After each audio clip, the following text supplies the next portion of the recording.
અમદાવાદના અનેક રસ્તાઓ બની ગયા છે ઉબડખાબડ, વાહન ચાલકો પરેશાન છે।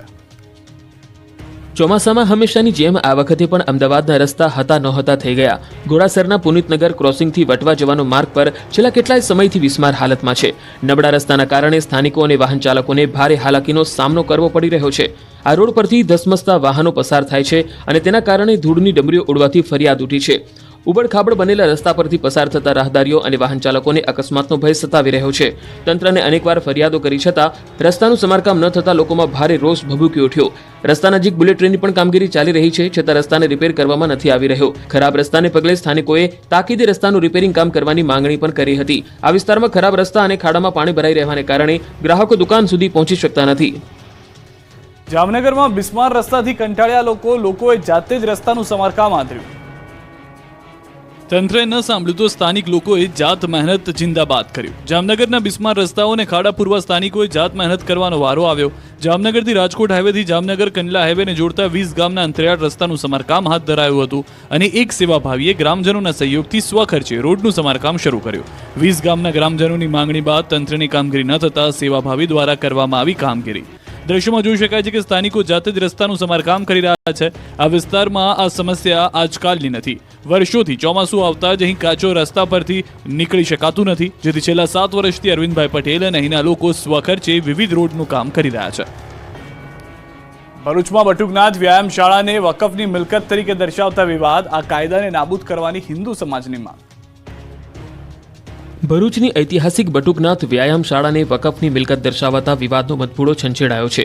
વકફની મિલકતો દર્શાવતી વેબસાઇટ પર બટુકનાથ વ્યાયામ શાળા તેમજ ભરૂચમાં 1400થી વધુ મિલકતો દર્શાવવામાં આવતા હિન્દુ સમાજના લોકોમાં રોષ ફેલાયો છે, જેને લઈ સનાતની હિન્દુ સમાજ દ્વારા પત્રકાર પરિષદ યોજાઈ હતી, જેમાં ઐતિહાસિક બટુકનાથ વ્યાયામ શાળાના ટ્રસ્ટી પિનાકિન રાજપૂત પ્રકાશ મોદીએ આઝાદી પહેલા 1913માં સ્વાતંત્ર્ય સેનાની એવા પુરાણી બંધુઓ દ્વારા સ્થાપના કરાઈ હોવાનું જણાવ્યું હતું। સાથે સાથે આ સમગ્ર મિલકત સરકારી ચોપડે બટુકનાથ વ્યાયામ શાળાના નામે નોંધાયેલી છે, ત્યારે વકફની મિલકત વેબસાઇટ પર કેવી રીતે દર્શાવાઈ છે તે મોટો પ્રશ્ન છે। આ અંગે કોઈ નોટિસ પણ ટ્રસ્ટીઓને ન મળી હોવાનું જણાવ્યું હતું। ત્યારે આ વકફના કાયદા હેઠળ મિલકતો પડાવી લેવાનું ષડયંત્ર હોવાનો પણ આક્ષેપ કરવામાં આવ્યો। હિન્દુ અગ્રણી અને એડવોકેટ કૃણાલ પંડ્યાએ ભરૂચમાં વકફની 1400થી વધુ મિલકતો દર્શાવવા મુદ્દે વકફના કાયદાનો ગેરલાભ ઉઠાવાતો હોય તે નાબૂદ કરવાની માંગ કરી।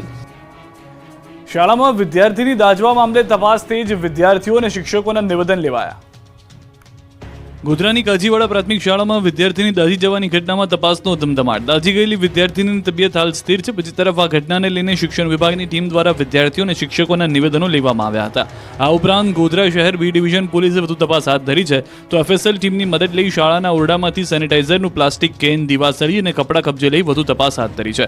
જોકે વિદ્યાર્થીની અને સેનિટાઈઝર માધ્યમથી રિસેસમાં અન્ય વિદ્યાર્થીઓ સાથેની ઉપસ્થિતિમાં દાઝી ગઈ હોવાનું પ્રાથમિક તારણ સામે આવ્યું છે। મહત્વનું છે કે ગોધરામાં આવેલી કાજીવાડા સરકારી મિશ્ર પ્રાથમિક શાળાની વિદ્યાર્થીની દાઝી જવાની ઘટના સામે આવી હતી। સરકારી શાળામાં અચાનક આગ લાગતા વિદ્યાર્થીની દાઝી હતી। સેનિટાઈઝરની બોટલ ઢોળાવાથી આગ લાગ્યાનું પ્રાથમિક અનુમાન હતું અને ત્યારબાદ આ મુદ્દે તપાસ વધુ તેજ કરાતા શિક્ષકો અને વિદ્યાર્થીઓના પણ નિવેદન લેવાયા। તહેવારો દરમિયાન ખાનગી ટ્રાવેલ સંચાલકોની ઉઘાડી લૂંટ, બસનું ભાડું ડબલ કરી નાખ્યું।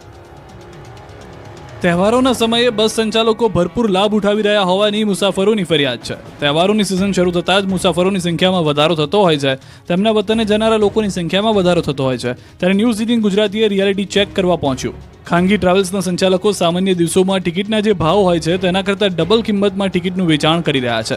સુરતથી રાજસ્થાન, મહારાષ્ટ્ર અને સૌરાષ્ટ્ર જવાનો મોટો વર્ગ છે। દરરોજ 500 કરતાં વધુ લક્ઝરી બસ દ્વારા લોકો પોતાના વતન તરફ જઈ રહ્યા છે।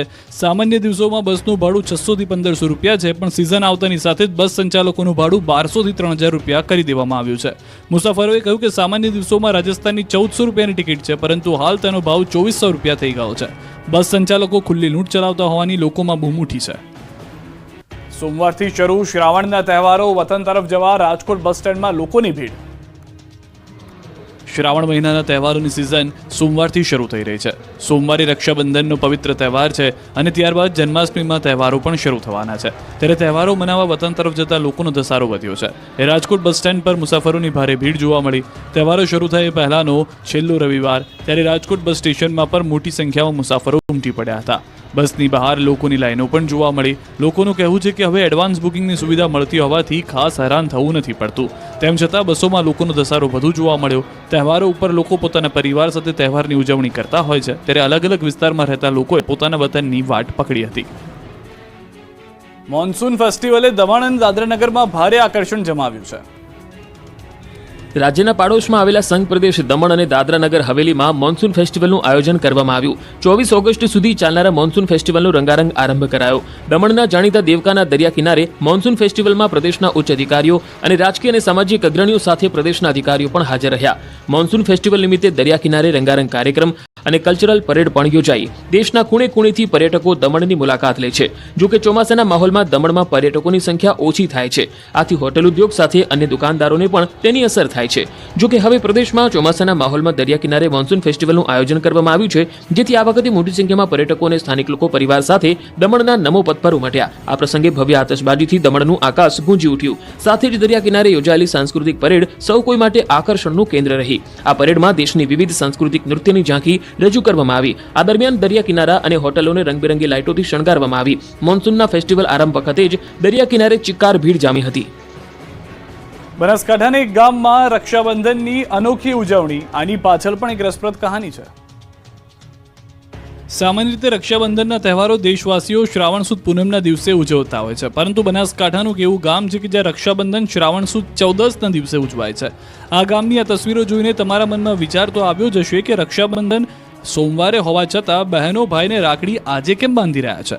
બનાસકાંઠા જિલ્લાનું આ ચડોતર ગામ છે કે જ્યાં છેલ્લા 203 વર્ષ જૂની પરંપરા છે, જ્યાં શ્રાવણ સુદ 14ને દિવસે રક્ષાબંધનની ઉજવણી કરવામાં આવે છે. સમગ્ર ગામના હિન્દુ ધર્મના તમામ જ્ઞાતિના લોકો શ્રાવણ સુદ 14ને દિવસે જ રક્ષાબંધનની ઉજવણી કરી રહ્યા છે. ચડોતર ગામની લોકવાયકા મુજબ આજથી 203 વર્ષ અગાઉ ગામમાં રોગચાળો ફાટી નીકળ્યો હતો અને ગામના તમામ ઢોલ ઢાંખરોને રોગચાળામાં સપડાઈ જવાનો વારો આવ્યો. આ દહેશતને પગલે સમગ્ર ગ્રામજનો ત્રાહિમામ પોકારી ઉઠ્યા. જોકે તે સમયે આ મહામારીમાંથી બચવા ગ્રામજનો એકત્ર થઈ વિદ્વાન બ્રાહ્મણ પાસે ગયા અને તે બ્રાહ્મણે ગ્રામજનોને સમગ્ર ગામમાંથી દૂધ એકઠું કરીને ગામના ખૂણે ખૂણે છંટકાવ કરવા કહ્યું હતું. ગ્રામજનોએ તે મુજબ સમગ્ર ગામમાંથી મહામારી મુક્ત થઈ. અહીંથી વિદ્વાને ગ્રામજનોને રક્ષાબંધનની ઉજવણી શ્રાવણ સુદ પૂનમ નહીં પરંતુ શ્રાવણ સુદ 14ને દિવસે ઉજવવાનું કહ્યું અને ત્યારથી જ આ ગામમાં લોકો રક્ષાબંધનની ઉજવણી શ્રાવણ સુદ 14ને દિવસે કરવા લાગ્યા. ભાવનગરની બહેનોને આ વખતે રાખડી મોંઘી લાગી, કારણ કે રાખડીના ભાવમાં 25% વધારો થયો.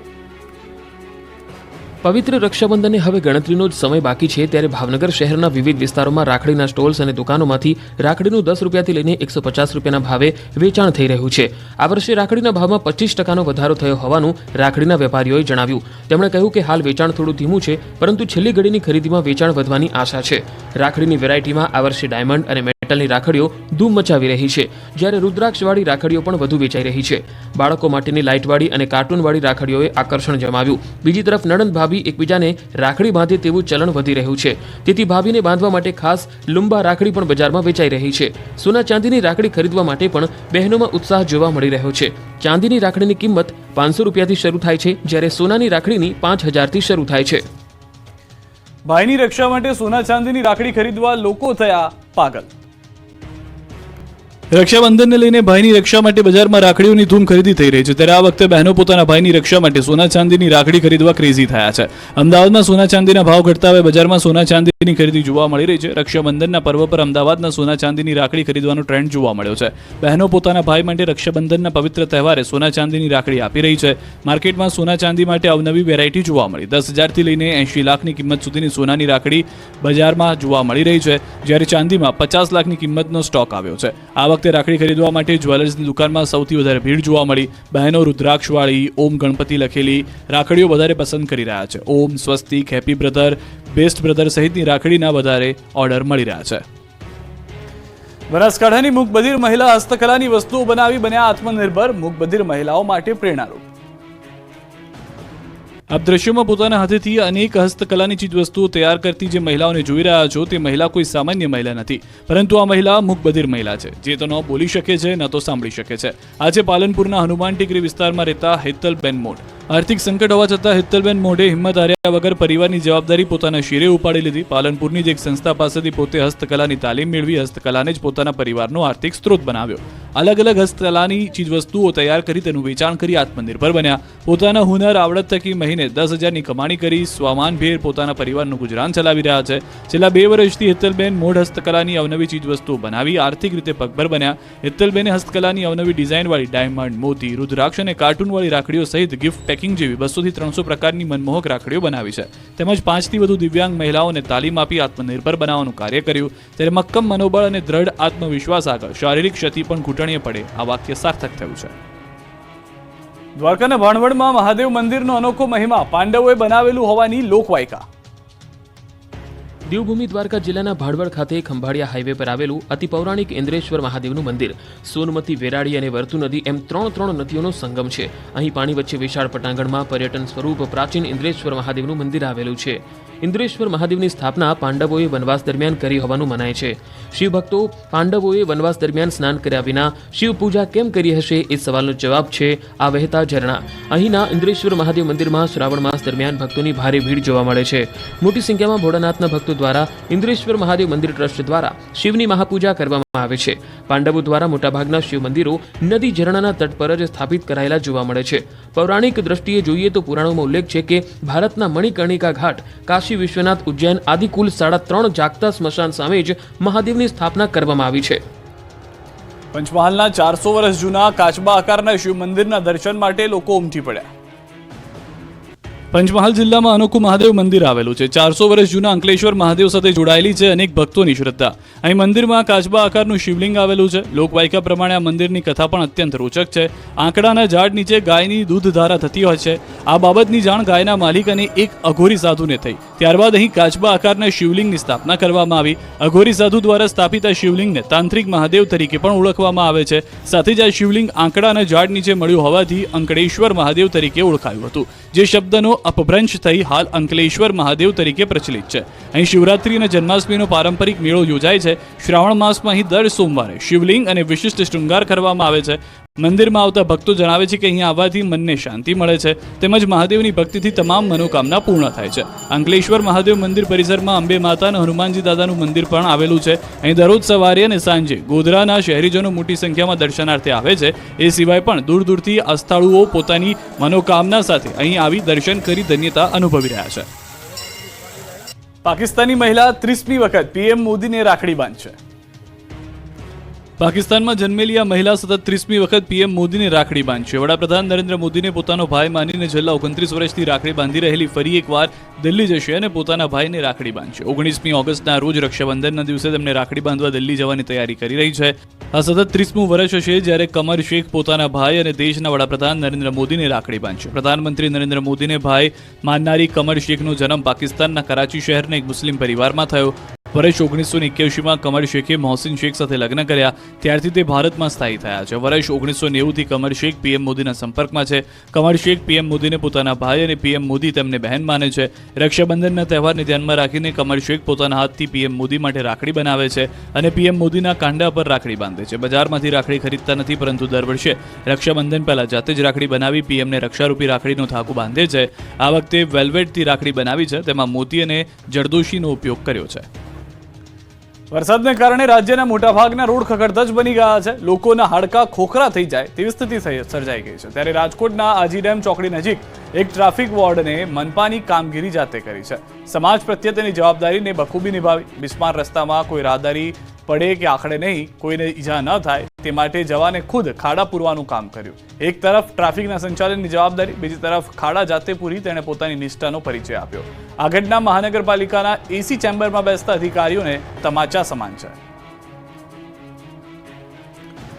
આ બે દ્રશ્ય પર નજર કરો. એક ટ્રાફિક વોર્ડન જેનું કામ રસ્તા પર પડેલા ખાડા પૂરવાનું નથી, છતાં સમાજ પ્રત્યે સહાનુભૂતિ તેમજ લોકોની ચિંતા કરી તેણે ખાડા પૂર્યા. તો બીજા દ્રશ્યોમાં જુઓ સુરતની મહિલા પોલીસ કોન્સ્ટેબલ મોંઘી રબારી, જે ટ્રાફિકનું સંચાલન કરતા કરતા લોકોને ગાળો આપી રહી છે અને ત્યારબાદ ખચકાતી પણ નથી ગાળો આપ્યા બાદ. અહીં સવાલ કામનો નથી, અહીં પોલીસની વર્તણૂકની વાત છે. કહેવાય છે કે સમાજને જેવું આપશો તેવું જ પાછું વાળશે. પોલીસ અને જનતા વચ્ચે સુમેળ રહે તે સમાજના હિતમાં છે. અમદાવાદના ન્યૂ મણિનગરથી વટવા જતા રસ્તાની હાલત પણ દયનીય જોવા મળી રહી છે. અમદાવાદ વડોદરા એક્સપ્રેસ વે હાઈવેને જોડીને આવેલા ન્યૂ મણિનગરથી વટવા તરફ જતી કેનાલનું ગરનાળાની આસપાસનો 2 કિલોમીટરનો રસ્તો છેલ્લા 3 વર્ષથી બિસ્માર હાલતમાં છે, જ્યાં અનેક ધંધાકીય એકમો આવેલા હોવાથી મોટી સંખ્યામાં વાહનો માલ સામાનની અવરજવર થતી રહેતી હોય છે. પરંતુ બિસ્માર થયેલા રસ્તાને કારણે અવારનવાર લોકોને હેરાન પરેશાન થવાનો વારો આવી રહ્યો છે. ત્યારે અનેકવાર કોર્પોરેશનને રજૂઆત કરવા છતાં હજુ સુધી કોઈ યોગ્ય ઉકેલ નથી આવ્યો.